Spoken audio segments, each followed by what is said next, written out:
ভারতের আগরতলা অভিমুখে long March করছে বিএনপির ৩ অঙ্গ সহযোগী সংগঠন জাতীয়তাবাদী যুবদল, স্বেচ্ছাসেবক দল ও ছাত্রদল। আগরতলায় বাংলাদেশের সহকারী হাইকমিশনের হামলা ও বাংলাদেশের জাতীয় পতাকা অবমাননা ও সাম্প্রদায়িক দাঙ্গা বাঁধানো ষড়যন্ত্রের প্রতিবাদে এই লং মার্চ করছে তারা। লং মার্চ শুরুর আগে নয়াপল্টনে বিএনপির কেন্দ্রীয় কার্যালয়ের সামনে জড়ো হয়ে সংক্ষিপ্ত সমাবেশ করেছে যুবদল, ছাত্রদল ও স্বেচ্ছাসেবক দল। বিস্তারিত ডেস্ক রিপোর্টে।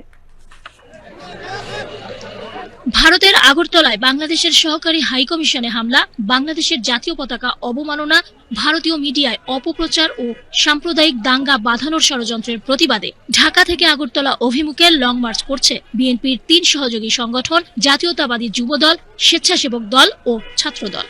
সকাল ৯টায় রাজধানীর নয়াপল্টনে বিএনপির কেন্দ্রীয় কার্যালয়ের সামনে সংক্ষিপ্ত সমাবেশ করে যাত্রা শুরু করে লং মার্চের গাড়িবহর। লং মার্চে অংশ নিতে সকাল ৭টা থেকে জাতীয়তাবাদী যুবদল, স্বেচ্ছাসেবক দল ও ছাত্রদলের হাজার হাজার নেতাকর্মী মিছিল নিয়ে নয়াপল্টনে জড়ো হন। লং মার্চ শুরুর আগে সংক্ষিপ্ত সমাবেশে বিএনপির যুগ্ম মহাসচিব রুহুল কবির রিজভী বলেন, দিল্লির কাছে আত্মসমর্পণ করার জন্য রক্ত দিয়ে স্বাধীনতা অর্জন করা হয়নি।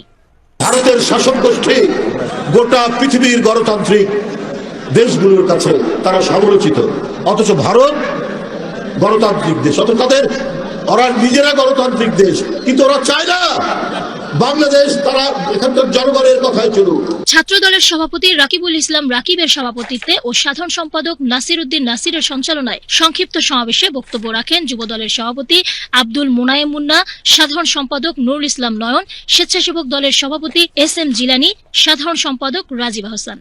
নয়াপল্টনে বিএনপির কেন্দ্রীয় কার্যালয়ের সামনে থেকে লং মার্চ শুরু হয়ে পল্টন, ফকিরাপুল, ইত্তেফাক মোড় হয়ে ফ্লাইওভারে ওঠে। এরপর সাইনবোর্ড, চিটাগং রোড, কাঁচপুর মোড়, তারাবো, বরপা, ভুলতা, গাউসিয়া, চনপাড়া, মাধবদ্বীপ, পাঁচদোনা, সাহেবপ্রতাপ, ভোলানগর, ইটখোলা, মার্জাল, বারুইচা হয়ে ভৈরব পৌঁছায়। ভৈরবে পথসভা করে আখাউড়া স্থলবন্দর অভিমুখে রওনা দেবে লং মার্চ। কর্মসূচির আয়োজকদের পক্ষ থেকে জানানো হয়, আখাউড়া পৌঁছানোর আগে প্রায় 2 কিলোমিটার রাস্তা হেঁটে সমাবেশস্থলে উপস্থিত হবেন জাতীয়তাবাদী যুবদল, স্বেচ্ছাসেবক দল ও ছাত্রদলের নেতাকর্মীরা। সীমা শারমিন, বাংলাদেশ টেলিভিশন।